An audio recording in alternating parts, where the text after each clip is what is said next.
नमस्कार दोस्तों। आज मैं आपके सामने लेके आया हूँ रावण की कहानी। रावण के पिता का नाम विश्रवा था और इसकी माँ का नाम केकसी था।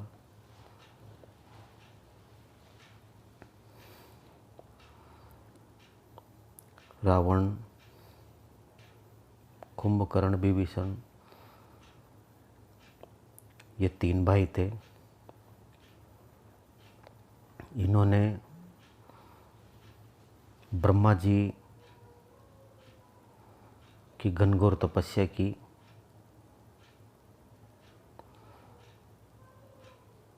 और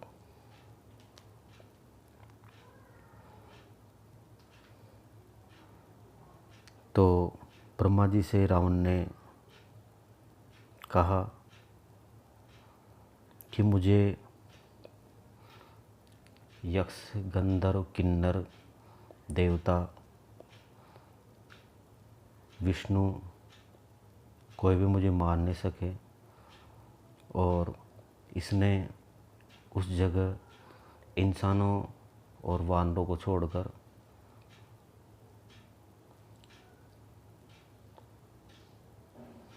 ब्रह्मा जी से वरदान मांग लिया। ये क्योंकि इंसानों को और वानरों को ये कीड़े मकोड़े के समान मानता था, क्योंकि इतना बलशाली था कि इंसानों को ये कुछ मानता ही नहीं था। भाई इंसान मुझे मार ही नहीं सकता।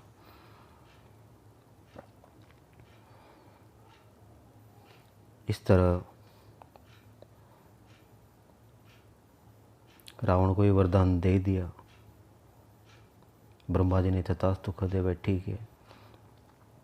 फिर ब्रह्मा जी कुंभकर्ण के पास गए तो उनको बड़ा आश्चर्य हुआ कि अगर ये दुष्ट रोज ही भोजन करेगा तो संसार में खाने का कुछ भी शेष नहीं रहेगा। इसलिए ब्रह्मा जी ने सरस्वती जी को बुलाकर उसकी जीवा में बिठा दी और इंद्रासन की जगह कुंभकर्ण ने निंद्रासन मांग लिया। 6 महीने की नींद मांगी।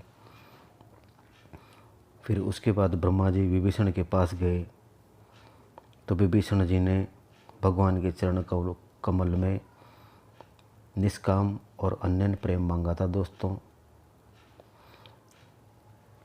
और ब्रह्मा जी इनको वरदान दे के चले गए और तीनों भाई हर्षित होके घर को लौट आए।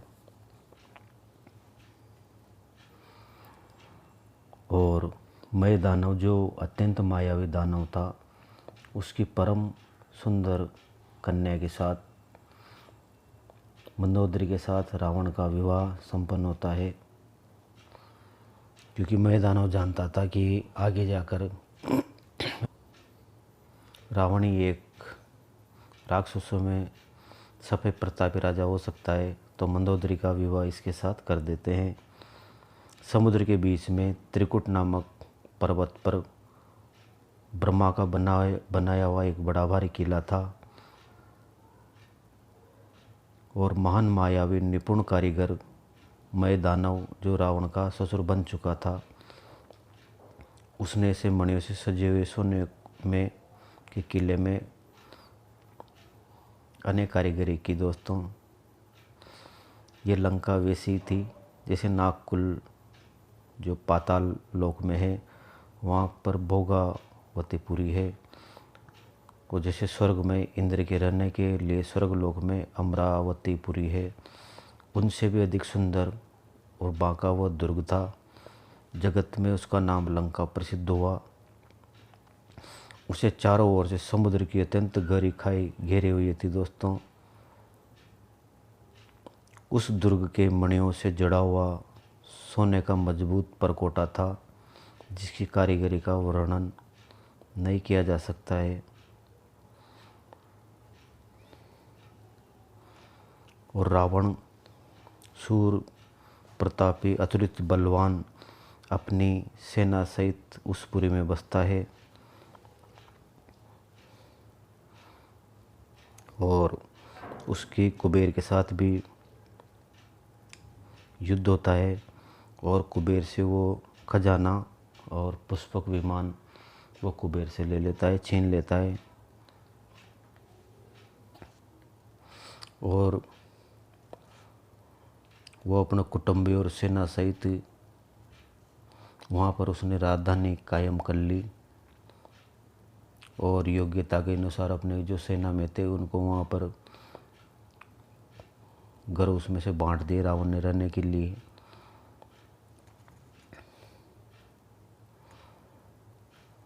और उसकी सेना में सब तरह का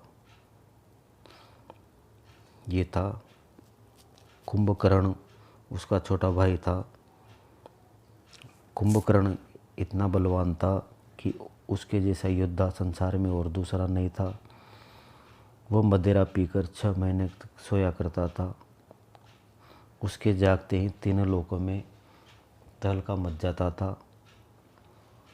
अगर वो प्रतिदिन भोजन करता तो संसार में कुछ भी नहीं रहता। विभीषण जी था, वो सेवा भाव में लगा रहता था। मेघनाथ रावण का बड़ा लड़का था जिसका जगत के योद्धाओं में पहला नंबर था। रण में उसका सामना कोई नहीं कर सकता था क्योंकि उसने एक बार स्वर्ग पे आक्रमण करके इंद्र को भी जीत लिया था, इसलिए उसका नाम इंद्रजीत भी पड़ा। इसके अलावा उसके पुत्रों में दुर्मुख, अकंपन, धूमकेतु, अतिकाय ऐसे अनेक योद्धा थे जो अकेले सारे जगत को जीत सकते थे। सभी राक्षस मनमाना रूप बना सकते थे और आसुरी माया जानते थे। इनके दया और धर्म नाम की कोई चीज़ नहीं थी। ये पाप के पराकाष्ठा तक पहुंच चुके थे सारे के सारे। और रावण एक घमंडी और एक काम वासना का पुजारी था। वो राक्षसों से एक ही बात बोलता था कि देवता हमारे शत्रु है, ऋषि मुनि हमारे शत्रु है, और जहाँ भी ये यज्ञ वगैरह करते हैं उनका नाश कर दिया करो, किसी को यज्ञ मत करने दो। और ये राक्षसों से कहता था, ये ऋषि मुनि को भी खा जाते थे। ऐसी बात नहीं दोस्तों, रावण 4 वेद और 18 पुराणों का ज्ञाता भी था। महापंडित भी उसको बोलते थे। महाकाल का बहुत बड़ा ये पुजारी था, मतलब भगत था। रावण जब चलता था तो पूरी पृथ्वी डरने लगती थी। उसकी गर्जना से देवता घबरा जाते थे।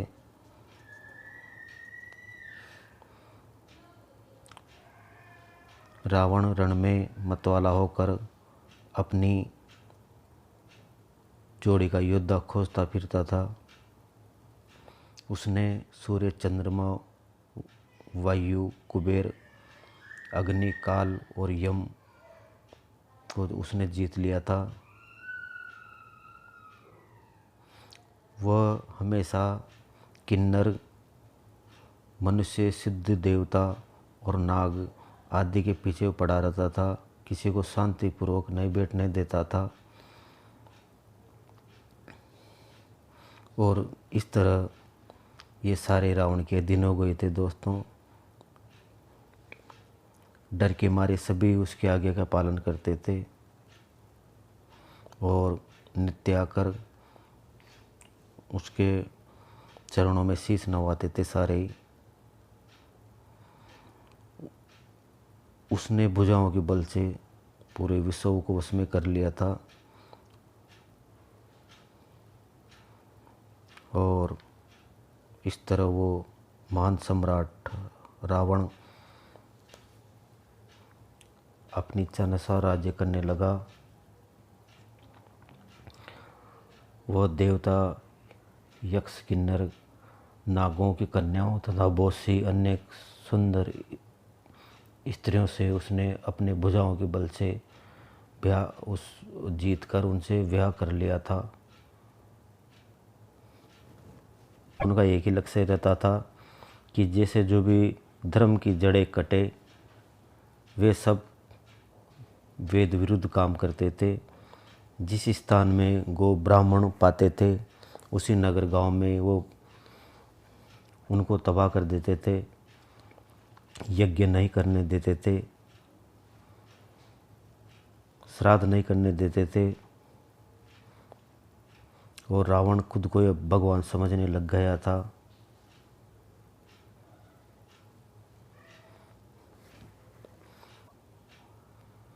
राक्षस लोग घोर अत्याचार करने लग गए थे। उनका पाप का कोई ठिकाना नहीं था। पराये धन और पराई स्त्री पर मन चलाने वाले ज़्यादा हो गए थे। दुष्ट चोर जुआरी बहुत बढ़ गए थे। लोग माता पिता देवताओं को नहीं मानते थे और साधु की सेवा करना तो दूर, वो उन्हें और भयंकर प्रताड़ित करते थे।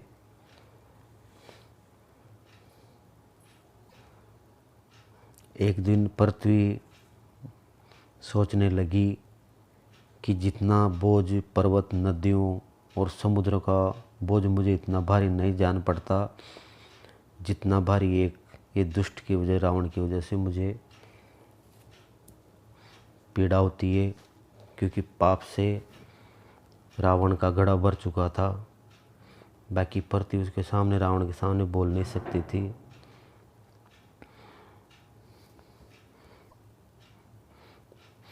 रावण ने खेल ही खेल में कैलाश को भी उठा लिया था। उसने सेवा करके 10 सिर भी प्राप्त कर लिए थे। पूरी दुनिया में, तीनों लोकों में उसका नाम का डंका बजता था। इस तरह से उसके अत्याचार से पीड़ित होकर पृथ्वी गौ का रूप धारण करके देवताओं के पास गई। देवता उसकी सहायता नहीं कर सकते थे, तो सारे वो इकट्ठे होकर ब्रह्मा जी के पास गए सत्यलोक में। वहाँ भी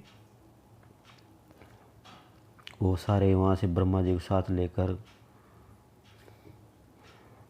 सब जानते थे कि रावण बहुत दुष्ट है। ऐसे करके उन्होंने वैकुंठवासी श्री विष्णु की उपासना की, उनका ध्यान किया, उनकी स्तुति की।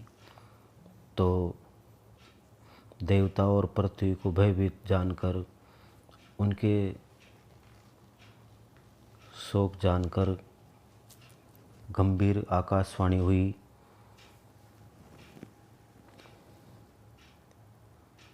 हे देवताओं, सिद्ध मुनियों और पृथ्वी, तुम्हारे लिए मैं मनुष्य रूप धारण करूँगा और सूर्य वंश में अंशों सहित मनुष्य का अवतार लूँगा। कश्यप और अदिति ने बड़ा भारी तप किया था। मैं पहले उनको वर दे चुका हूँ। मैं दशरथ के घर कौशल्या के यहाँ मनुष्य के राजा होकर श्री अयोध्यापुरी में प्रकट होऊंगा। उनके घर में जाकर रघुकुल श्रेष्ठ 4 भाइयों के रूप में अवतार लूँगा और अपनी पराशक्ति के सहित अवतार लूँगा और मैं पृथ्वी का भार हर लूँगा। और इस तरह वो देववाणी सुनकर, भविष्यवाणी, देव आकाशवाणी सुनकर सभी संतुष्ट हुए और उनके हृदय में शीतलता आ गई